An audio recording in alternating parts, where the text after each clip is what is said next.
नमस्कार। आज के इस खास विश्लेषण में हम एक बहुत ही दिलचस्प और ज़रूरी टॉपिक पर बात करने वाले हैं। आज हम समझेंगे कि एक बिल्कुल सटीक और स्टैंडर्ड नजरी नक्शा यानी लेआउट मैप आखिर कैसे तैयार किया जाता है। देखिए, ये कोई मामूली ड्राइंग नहीं है। यह सुनिश्चित करने का सबसे सॉलिड तरीका है कि किसी भी इलाके का 100% कवरेज हो और हमारा डेटा एकदम अचूक हो। तो चलिए, बिना किसी देरी के इस पूरे प्रोसेस को डिकोड करते हैं। तो सबसे अहम बात यह है कि कोई घर छूटे नहीं और न ही किसी की दोबारा गिनती हो। सच कहूं तो ये सिर्फ एक लाइन नहीं है, बल्कि फील्ड में काम करने वाले हर सर्वेक्षक का असली मिशन है। किसी भी बड़े सर्वे की पूरी नींव इसी एक असूल पर टिकी होती है।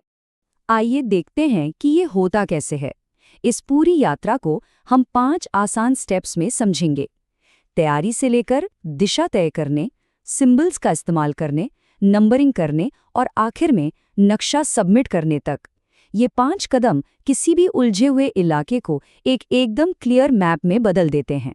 तो चलिए, सबसे पहले कदम से शुरुआत करते हैं, प्रारंभिक तैयारी और क्षेत्र भ्रमण। क्योंकि बेहतरीन नक्शे सीधे कागज पर नहीं बनते, उनकी शुरुआत ग्राउंड जीरो से होती है। सबसे पहले ये समझना जरूरी है कि नजरी नक्शा असल में है क्या। देखिए, ये एक फ्री हैंड स्केच होता है, मतलब आपको इसे किसी इंच टेप या स्केल से नाप कर बनाने की कोई जरूरत नहीं है। इसका फोकस गणित वाली एकदम सटीक नापतोल पर नहीं, बल्कि नक्शे की स्पष्टता पर होता है।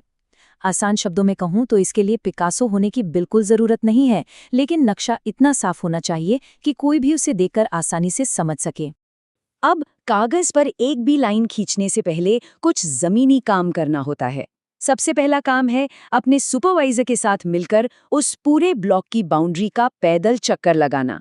इसी दौरान आपको इलाके के अहम लैंडमार्क्स की पहचान कर लेनी है। यही वो शुरुआती कदम है जो आपके नक्शे की एक मजबूत नींव तैयार करता है। अब आते हैं दूसरे अहम पड़ाव पर, दिशा और शुरुआत का क्रम। मैप को सही दिशा देना बहुत ही क्रूशियल स्टेप है। नक्शा बनाते समय एक यूनिवर्सल रूल हमेशा याद रखना है। नक्शे का जो ऊपरी हिस्सा है वो हमेशा उत्तर यानी नॉर्थ दिशा को दर्शाएगा, और जो सबसे पहली एंट्री होगी वो ब्लॉक के एकदम उत्तर पश्चिम यानी नॉर्थ वेस्ट कोने से शुरू होनी चाहिए। बस यही वो नियम है जो हर नक्शे में एक रूपता लेकर आता है। और यहाँ ये चीज़ बहुत ही शानदार तरीके से काम करती है।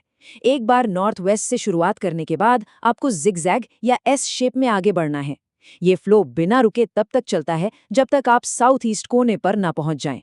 ये तरीका इस बात की गारंटी है कि कितनी भी तंग या भूल भुलैया जैसी गलियां क्यों ना हो, कोई भी कोना छूटेगा नहीं।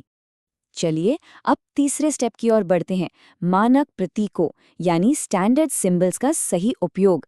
नक्शे की असली विजुअल लैंग्वेज यहीं से शुरू होती है। अच्छा, अब जरा इस सिंबोलॉजी मैट्रिक्स को डिकोड करते हैं।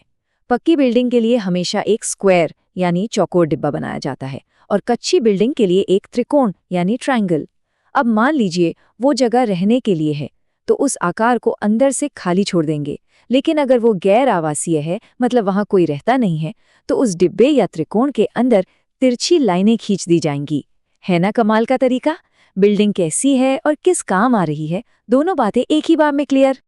बिल्डिंग्स के बाद बात करते हैं सड़कों की। एक पक्की सड़क को दिखाने के लिए 2 सीधी पैरेलल लाइनें खींची जाती हैं। लेकिन अगर सड़क कच्ची है या कोई पगडंडी है तो उसके लिए डैश वाली कटी-कटी लाइनें इस्तेमाल होती हैं।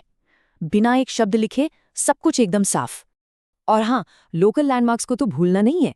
इन्हें स्क्वायर के अंदर कुछ छोटे अक्षरों से लिखा जाता है, जैसे स्कूल के लिए एस, पंचायत भवन के लिए पी और पोस्ट ऑफिस के लिए पीओ। ये छोटे छोटे सिंबल्स उस कागज के नक्शे को असल दुनिया से जोड़ देते हैं। अब बात करते हैं चौथे चरण की, भवनों और मकानों की नंबरिंग।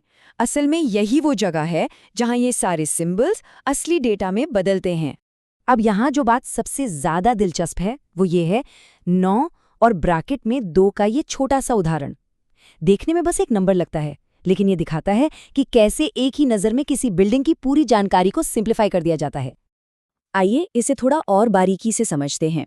वो जो सिंबल के अंदर नंबर है 9, वो भवन संख्या है, यानी इस केस में बिल्डिंग नंबर 9 है। और उसके ठीक नीचे जो ब्रैकेट में 2 लिखा है वो जनगणना मकान हैं, यानी उस बिल्डिंग में रहने वाले अलग-अलग परिवार या यूनिट्स। तो 9(2) का सीधा मतलब हुआ कि 9 नंबर की बिल्डिंग में 2 अलग-अलग परिवार या मकान हैं। और एक और जरूरी बात, जहां भी नंबर जंप करे या सड़क पार करनी पड़े, वहां तीर का निशान यानी एरो लगाना बिल्कुल मत भूलिएगा, ताकि डायरेक्शन क्लियर रहे।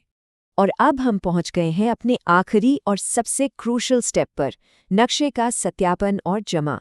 मैप को ऑफिशियल डेटा बनने से पहले उसकी फाइनल चेकिंग। ये 3 फाइनल स्टेप्स इस पूरे प्रोसेस को कंप्लीट करते हैं। सबसे पहला और बेहद जरूरी काम, अपने पड़ोस वाले प्रगणकों के साथ अपनी बाउंड्रीज मैच करना। ये डेटा के ओवरलैप को रोकने का सबसे सॉलिड तरीका है। जरा सोचिए, अगर एक ही घर 2 अलग-अलग नक्शों में गिना जाए तो कितनी बड़ी गड़बड़ हो जाएगी। दूसरा काम, नक्शे की 2 कॉपियां तैयार करना, एक ओरिजिनल और एक डुप्लीकेट। और तीसरा काम, सुपरवाइजर से इसे वेरीफाई करवाकर चार्ज ऑफिसर को सबमिट कर देना। तो इस पूरे विश्लेषण के बाद एक बहुत ही गहरा सवाल सामने आता है। जरा सोचिए, अगर नक्शे में एक भी बाउंड्री गलत बन जाए तो उस इलाके के संसाधनों पर इसका क्या असर पड़ेगा?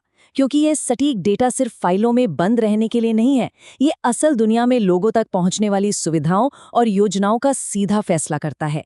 नक्शा बनाने में की गई एक छोटी सी गलती जमीन पर बहुत बड़ा असर डाल सकती है।